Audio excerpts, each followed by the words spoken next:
One thing also a lot of people may be outraged with, 1.4 million students are expected to graduate this year. These are college students, and many of them are going to find themselves financially illiterate. They're going to be thousands of dollars in debt. So the question is, what do they do now? What should their parents do to help them out? Well, joining us to offer some advice, Victoria Woods, President and CEO of Chapelwood Financial Services and author of It's All About the Money, Honey. I love that title, Victoria. So, oh, well, thank you very much. Yeah, when should parents start talking to their kids about personal finance? Well, obviously they should start talking to them when they're about 5 years old, but unfortunately that doesn't happen most of the time. Okay, so they don't do that. They don't really talk to these kids. Go through college, they get these fancy degrees, but they know nothing about money. What are the 5 things that new college grads should do to stay out of debt? Well, the first thing you want to do is get on a budget. So, you're graduating college, and, you need to put a pen to paper because the economy is pretty tough out there. And the most important thing is to sit down and examine your expenses and determine, where am I spending my money, first of all, and am I happy about that? Look at things like, am I dining out too often?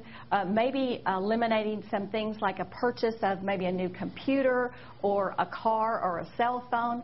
There's a lot of websites that can help you as well to educate yourself and help you get on a budget, like Quicken, Wasabi, Yahoo Finance. Right. There's a really great websites. But there's a particular one that I love for women that's targeted to women aged 23 to 35, and that's Wise Up Women.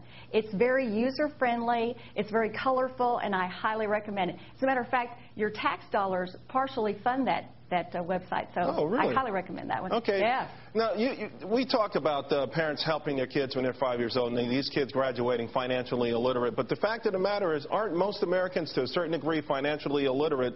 And what predicament does that put parents in watching this show right now who would like to follow your advice but don't know the first step? What about the parents themselves?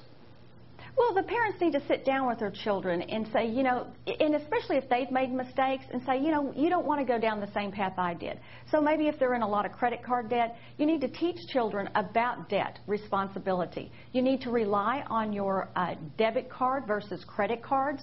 And if you cannot manage a credit card, you shouldn't have one. It's like having chocolate chip cookies around your house and you're on a diet if you can't resist them. You really shouldn't have them. If you do have credit cards and you can manage them well, then managing them well means I pay them off every month. I don't ever put anything on a credit card that I can't pay off by the end of the month.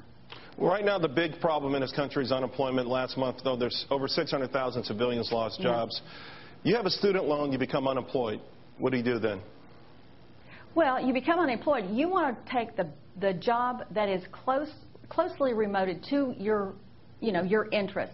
But even if you take a part-time job, part-time jobs are great because you can go to places like Starbucks, you can go anywhere and participate in the 401k plans. They've got great health benefits. But if you don't have the money to pay off these student loans, should you write someone a letter and say, please give me some time, or how do you manage that? Well, you do want to make sure. Now, see, I believe cash is king, and you should work and not have debt when you come out of college. But if you do, you get on a tight budget, you've been in college, you eat ramen noodles until you can pay it off. And if you have to work 2 or 3 jobs, a full-time job, a part-time job, right, you do whatever it takes to tighten your belt in order to pay off that debt, because you cannot create wealth by being in debt. That's fantastic advice. I really want to thank you so much, Victoria. We can probably do this every month, certainly maybe back when we go to June when everyone's graduating, just to remind them. And I want to remind the audience that you can pick up Victoria's self-published book. It's All About the Money, Honey, at bookstores and online for only $24.95. Thank you very much.